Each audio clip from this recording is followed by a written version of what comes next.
Erin Hoffman gave birth to her son Jackson just before stay-at-home orders were issued. Not only did she have to figure out how to secure care for her newborn amid COVID-19 hospital restrictions, but also how to keep her family safe in everyday life. It is a lot of information at once.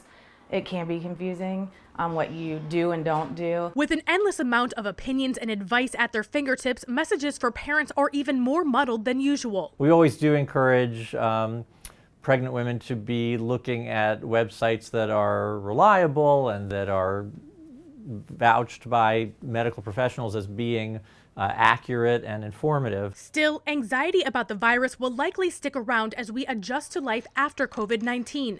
Doctor's appointments may feel uneasy, and even going to the grocery store or picking up lunch seems risky with an infant. A new national survey by the Ohio State University Wexner Medical Center confirms these lingering fears, finding that nearly 80% of respondents would be concerned about themselves or an expectant mother in their life in the midst of the current COVID-19 outbreak, with almost half expressing fear of going to a scheduled prenatal appointment.